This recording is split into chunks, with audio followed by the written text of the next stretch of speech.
Hello, my name is Professor Gene Tyson and I'm a co-founder of Microba Life Sciences. Today what I'll be talking to you about is discovering novel biomarker and treatment opportunities through precision microbiome analysis. Today what we'll do is we'll dig into how our platform differentiates us from competitors in the market, how we're able to accurately and precisely measure the microbiome, and use that information to develop classifiers that can be used to predict whether someone will respond to treatments. We'll then be able to use that platform to discover new organisms that can be used as therapeutics across a range of different disease states. The title of my presentation today is Discovering Novel Biomarkers and Treatment Opportunities Through Precision Microbiome Analysis. And as I alluded to, this is really going to focus on the benefits of using Microba's platform and end-to-end service, which really provides best-in-class performance when it comes to identifying novel biomarkers for therapeutics and diagnostics for the microbiome. There are now more than 500 papers per month being published in the microbiome space. And at this point, I believe it's unequivocal that the human microbiome is playing an important factor in human health and disease. It's clear that the microbiome acts systemically and acts across a wide range of different disease states and influences a wide range of systems in the human body. We know that there are impacts of the microbiome and metabolites it produces on cardiovascular disease. There's a strong link between neurological conditions in the gut microbiome mediated by the gut-brain axis. Of course, given the importance of the microbiome in digestion of food and production of various cofactors and vitamins, that the microbiome obviously influences a wide range of metabolic disorders. The microbiome has intimate association with the immune system, which in turn causes inflammatory diseases. And so understanding the mechanisms by which the microbiome drives these important disease states is part and part with what we're doing with Microba on a day-to-day basis. We believe that the microbiome offers an opportunity to diagnose various disease states. We should be able to, in the near future, be able to predict treatment outcomes from a patient based solely on their microbiome. We believe that there's an opportunity to develop new treatments, either as live biotherapeutics or small molecules, and this will ultimately help in the management of a wide range of disease states and their treatments. At Microba, over the last few years, what we've really been focused on is developing a pipeline that allows us to precisely and comprehensively measure the microbiome. This is being done through the development of a Microba community profiler, which accurately detects species within the gut microbiome with a low false positive rate, does it with a high degree of precision, and of course our database that sits on the back end of genomes derived from the gut microbiome that allows us to detect species that others are currently missing when they do their analysis of their own microbiome data. And I'll talk about both of those things in future slides. At Microba, what we've done is we've optimized every step within our platform to provide the most comprehensive profile of the gut microbiome. This starts with optimized laboratory procedures, starting at sample collection, through to our DNA extraction approaches, which are optimized for the fecal microbiome samples that we collect, and then feed into the library construction for metagenomic sequencing. The outputs of that sequencing then allow us to generate highly accurate community profiles for each individual, telling us about what species are in that individual's gut sample. From those samples, we also mine new genomes out. And the reason we're able to mine these new genomes out is that we sequence these samples at a sequencing coverage that allows us to assemble new genomes out of every sample. Now, this has been one of the major advances in this space. The Illumina technology allows us to sequence each sample with enough coverage to assemble new genomes out, and at Microba we're discovering between 4 and 6 new species with every sample we mine. This data then feeds into our analytical tools where we take the microbiome data and the metadata and we use machine learning based approaches to explore this data and the signals associated with various diseases to identify medically relevant biomarkers which can be used in both therapeutics and diagnostics to transform human health. At Microba, we've placed a lot of importance on developing the right algorithms to measure the microbiome from metagenomic data. So I'm sure, as all of you realize, metagenomic data consists of a large number of reads coming from a mixed community of organisms. And at Microba, the Microbial Community Profiler takes each individual metagenomic read and assigns it to an organism based on a strict set of criteria around the mapping of that read to that reference genome. What we've done at Microba is done a large amount of benchmarking on our community profiler. In fact, this was published in a paper this year in Frontiers in Microbiology. And Dr. Alana Pribble will go into greater detail about the performance of the Microba community profiler relative to those that are currently used in academia and industry. The other thing I'd like to highlight here is the Microba genome database, the genome database that's created from the the metagenome assembled genomes that we recover from each sample coming in the door at Microba. So what we're able to do there is, using the metagenomic data, is we have algorithms that allow us to mine out new microbial genomes of species that have not yet been cultured in the laboratory, which allows us then to continue building our database with each sample. So currently, we're able to mine between 4 and 6 new species from every metagenome that we sequence at Microba. This has allowed us to create what we believe is the world's most comprehensive microbiome dataset. Now, using that coupled with MCP gives us the most accurate and precise picture of the microbiome, and this allows us to identify key biomarkers, or microbial species, that can be used for diagnostics and therapeutics across a range of conditions, and I'll go into that in later slides. It is now recognised when looking at the human gut microbiome that it's only roughly about 29% of the species that are being detected in the gut have actually been cultured in the laboratory. Now at Microba, we believe this is a major limitation when it comes to identifying biomarkers. And so what we've focused on at Microba is actually the 71% of organisms that are yet to be cultured in the laboratory. And as I mentioned in the previous slide, what we've been doing at Microba is reconstructing the genomes of novel organisms, this uncultured majority of the human gut microbiome, and have focused our analysis on understanding these organisms, not only in terms of their presence and absence within individuals that are both healthy and suffer from various diseases, but also to understand the functions of these organisms, how their functional changes lead to the phenotypes that we see in both health and disease states. So at Microba, really what we're doing is we're focusing on accurate measurement of the microbiome that takes into consideration all organisms that we know to be present there. Based on the analysis that we've been doing at Microba, what we know is that these uncultured species that we're detecting actually play a really important role across a wide range of disease states. What you can see here is that what we've done when looking at samples from across our cohort of more than 8,000 individuals, so this is 8,000 metagenomes that we've collected from individuals with a wide range of different disease and health states, what we see is that roughly 75% of the organisms that we're seeing within this collection curve that you can see on the left-hand side actually show that they are uncultured species, and a small minority of species are actually being in culture, so roughly about 25%. What we do see, though, is that cultured species typically tend to be more abundant within microbiome samples. However, what we find is that our uncultured species are actually more prevalent, meaning they're found in more individuals than the cultured species. Now, what we believe is that this provides a unique opportunity for Microba and its research partners to explore the microbiome in this uncultured species space to define new biomarkers for therapeutic and diagnostic development. Now, as I mentioned earlier, Microba has its own Microba genome database, which we've constructed from both publicly available as well as Microba mined genomes. So that's been built from roughly 411,000 high-quality genomes. This is genomes that pass strict criteria set by Microba in terms of their completeness and contamination.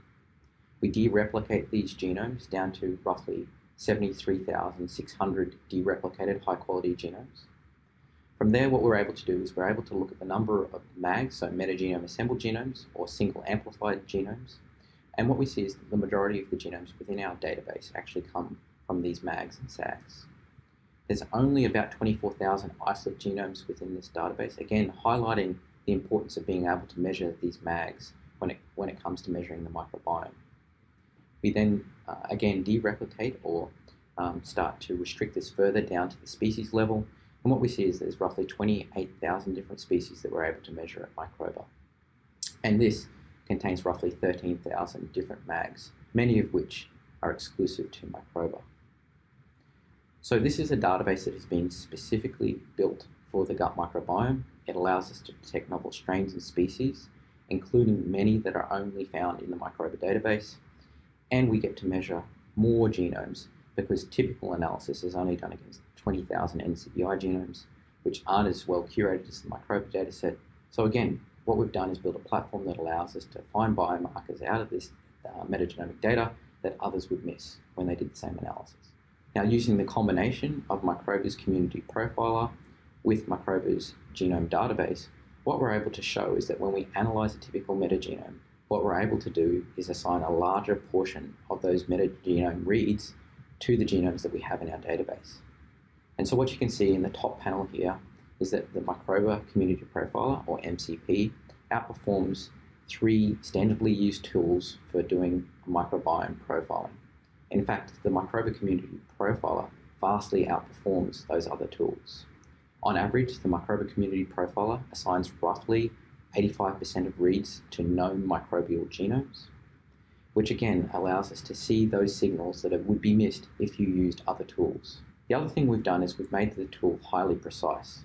And to drive that point home, what we're able to do here is show that when we set up a range of different mock communities that had different average nucleotide identities to known species within our database, what we're able to show is the Microba Community Profiler is able to accurately assign high confidence assignments to reads from both those organisms that have a high ANI to organisms within our database, all the way down to organisms that have a relatively low average nucleotide identity to our genomes. And again, what this drives home is that our profile has been built for the accurate and specific detection of microbial species within a gut microbiome profile. Now, when we take these tools to look at a real fecal sample coming from one of our customers, this is the typical profile that we would see. So what you can see in the purple color here is uncultured species on a rank abundance curve and cultured species in the blue color. And what you should see is some of the top species being identified by the Microba platform are uncultured species at high relative abundance that would be missed if you used an alternative platform.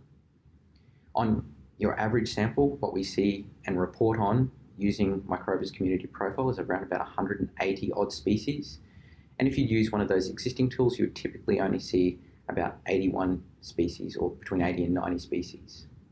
Again, what this drives home is that the majority of the community are made up by uncultured microbial species that at Microba we're able to measure because we have those reference genomes, and that only about 30% of the community that's being measured is made up of cultured species.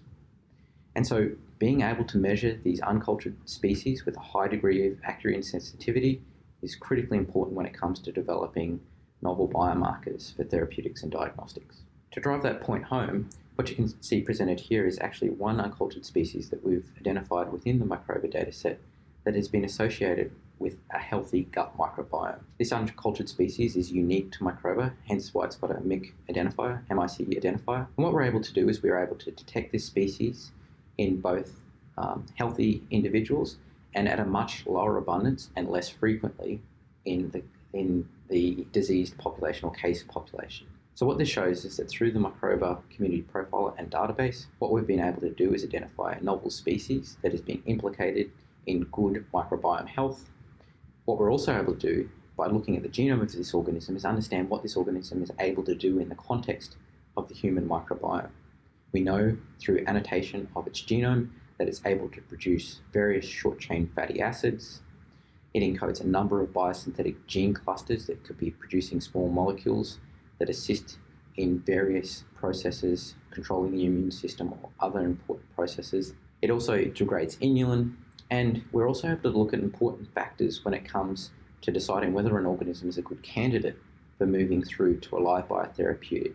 And that's looking at virulence factors, working out whether there's phage within the genome. And so that can be an important enabler in making the decision on whether to invest in one of these species to move forward through to a therapeutic. So hopefully what I've been able to demonstrate to you so far is that the ability to measure these uncultured species, including those, many of which are highly novel and not available in any other publicly available database, are really important when it comes to developing microbiome-derived therapeutics and diagnostics. So once you have your accurate and comprehensive microbiome profile, it then feeds into our advanced analytical techniques, which are built on a platform of machine learning and neural network-based approaches. In essence, this takes the big data that we've generated across various disease and health states and allows us to take into consideration various confounders and really start to dissect that microbiome signal for key species that are implicated or associated with various disease states.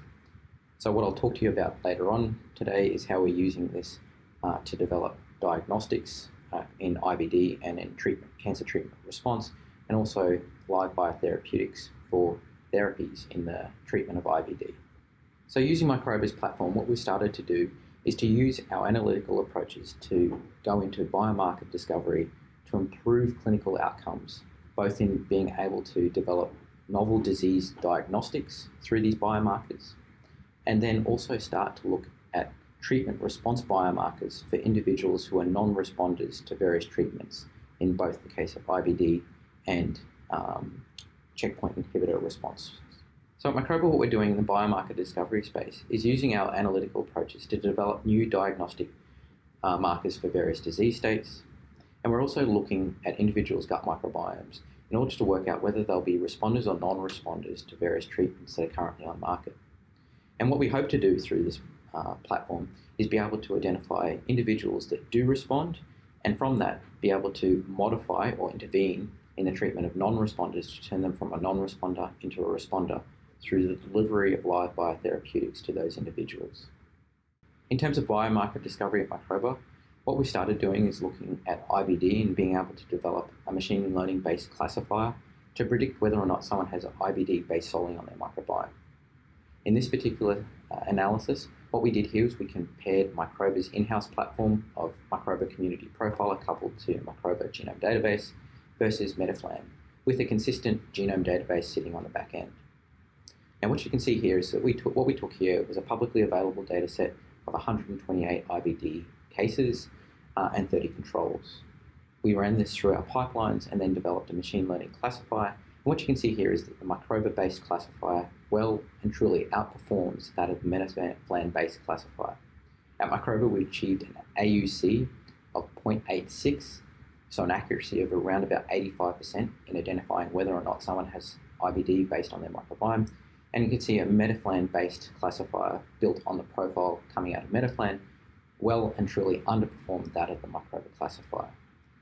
And really what this highlights is the fact that when you're able to see more species through your community profile, what you're able to do is develop more accurate classifiers to predict and to identify those diagnostic markers from someone's microbiome. Building upon this initial work with publicly available data, what we've been able to do at Microba is include our customer data to vastly improve the accuracy of these classifiers. So what you can see here on the right-hand side is that by incorporating the Microba customer data, we've been able to improve our classifier that now performs with an AUC of 0.97, meaning that we're able to, with a high degree of confidence, tell whether someone has IBD based on their microbiome. And then what we're able to do is we're able to actually break that down into the subtypes of IBD, where we can determine whether someone has ulcerative colitis or Crohn's disease, again, based on their microbiome. And here you can see the AUC is about 0.89. What we've also begun doing in our IBD program is being able to develop classifiers to see whether someone would respond to the various treatment options that are available for IBD. In this one case that you can see on the right-hand side here, what we've begun to do is build classifiers for anti-integron treatment. This is treatment with the drug betalucimab. What you're able to see here is through analysis of responders versus non-responders, we're able to develop a classifier that can predict whether someone will respond based on their microbiome. Here you can see we achieved an AUC of 0.82. So really, we're building a tool that would allow us to predict whether someone can be a responder to a drug, saving both time and money, and ultimately, hopefully be able to turn non-responders into responders through modulation of their microbiome longer term. We've also started a program looking at immune checkpoint inhibitor response rates in individuals based solely on their gut microbiome. Unfortunately, 42 to 70% of patients don't respond to a checkpoint inhibitor therapy. And there's growing evidence to suggest that the gut microbiome plays an important role in mediating whether someone is a responder or a non-responder to ICI therapy. There are now more than 30 publications that strongly implicate the gut microbiome in the response rates to various ICI treatments. So at Microba, what we've been doing is digging into various data sets that are publicly available to explore whether we can predict whether someone will respond to treatment or not. We've also initiated a large-scale project where we're generating our own clinically informed data to develop a comprehensive data set around checkpoint inhibitor response. We have begun at Microba developing classifiers that allow us to predict, based on someone's microbiome, whether they'll respond to immune checkpoint inhibitor therapy. Using a publicly available data set, we've been able to analyze a relatively small data set through the Microba platform, and we've also compared that to a Metaflan-based analysis. This small data set composed of 77 individuals, 39 responders, and 38 non-responders to ICI treatment in the condition of melanoma, What we've been able to do is develop a classifier where we're able to predict whether someone will respond to that ICI treatment with an AUC of 0.89. In comparison, the metaflan doesn't perform too badly, but of course the Microba platform vastly outperforms it, again because we're able to see signals in the data that can't be seen using metaflan. So what we're hoping to do with this information, of course, is to identify biomarkers that allow us to tell whether we can turn a non-responder into a responder through manipulation of their microbiome. When we've used our machine learning-based approaches, what we've been able to identify is 19 different response biomarkers from this relatively small data set. If you use metaflan, you wouldn't see any of these biomarkers. So again, what this really drives home is that the Microba community profiler coupled to the genome database allow us to see signals within the data that would be missed if you used an alternative platform. What you're now able to do is, using those biomarkers, is do a comparative genomic analysis in order to identify what key functions may be driving this response in the case of immune checkpoint inhibitor response rates, and ultimately, hopefully, turn someone who's a non-responder into a responder to this treatment for various cancer therapies. Now, changing gears slightly, what we're also doing is using our platform to do a large data-driven therapeutic candidate identification for the treatment of various diseases. Our flagship program at Microba is in inflammatory bowel disease. And what I'll do over the next few slides is walk you through what we've been able to do at Microba in order to identify key species that we believe are important in treatment of inflammatory bowel disease. What you can see here is Microba's own IBD dataset on the left-hand side. What you have is a prevalence versus species curve, which shows in blue organisms that are detected in the healthy cohort versus in the orange those that suffer ulcerative colitis, a subtype of IBD. What you can see is that we're able to identify key species that are more prevalent in healthy individuals versus those that are suffering from ulcerative colitis. These species, many of which are novel, previously uncultured species that we've detected through the Microba cohort, were then replicated in an independent dataset coming out of a publication from the Huttenhauer group.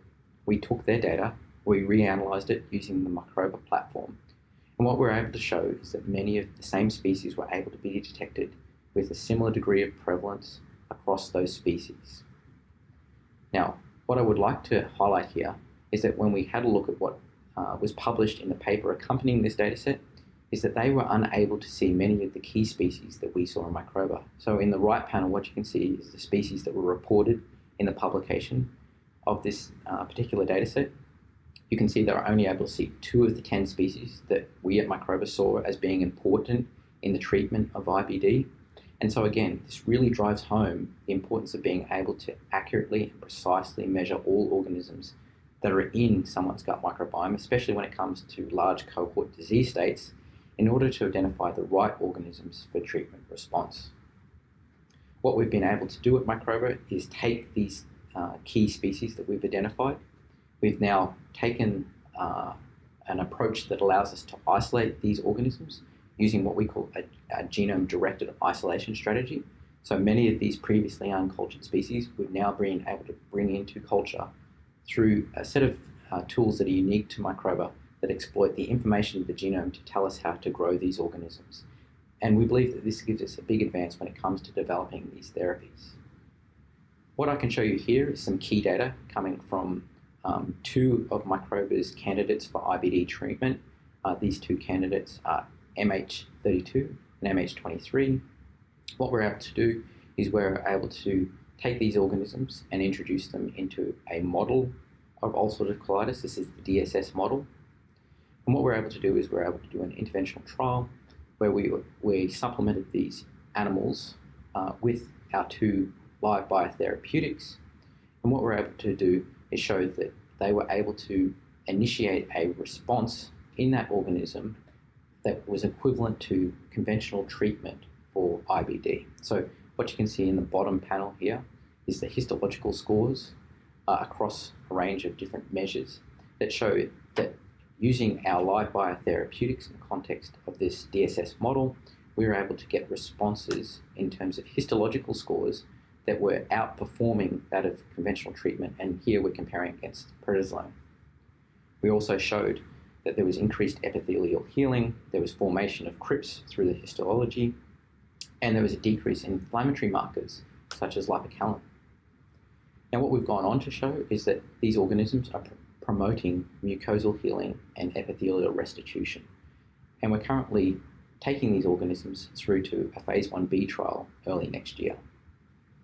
Now, this is just the start of what we're able to do at Microba. We've been able to look across our dataset and look at a range of different disease states to identify key organisms that could be used as therapeutics by doing a comparison between individuals with the disease state and those in our healthy control cohort. And again, what you can see here in the case of non-alcoholic fatty liver disease is that we've found a range of organisms that are more prevalent in healthy individuals versus diseased. In type 2 diabetes, we see the same thing. And then in obesity, we see a range of different organisms. And again, what I'll highlight for you is that many of the species that we're detecting here are actually novel species that have never been cultivated before. But through our platform of being able to use the genome information to culture these organisms, we're well on our way to getting a biobank of organisms that represent the key organisms across a range of different disease states, which could be turned into therapies across these conditions. Just to dig in a little bit more on the obesity signal, what we see is that 90% of the species that we've identified as our key therapeutic candidates that could be used for the treatment of obesity in combination with dietary interventions, these species are roughly 90% of them are uncultivated species. And 3 of these species are novel to Microba, meaning that they haven't been detected in any other database that's currently available. So what we're able to do, excitingly, is use our big data approach to go and find these signals for novel therapeutics that can be used for the treatment of a range of different disease states, which is really exciting and we believe offers a great number of opportunities to work with partners in the future around the development of these organisms as treatment products. So in summary, what I hope you've taken away from my presentation today is that the gut microbiome represents an exciting opportunity to intervene in the treatment of patients and the diagnosis of patients. We also believe that it can be used for stratification of patients when it comes to treatment response.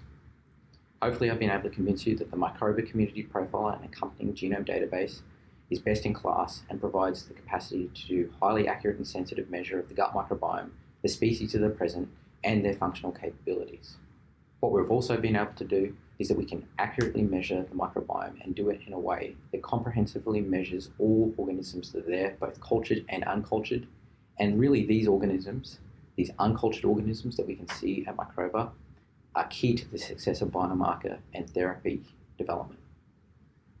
What we're hoping is that in the future, these microbiome-based products have the potential to improve patient outcomes across a wide range of disease states.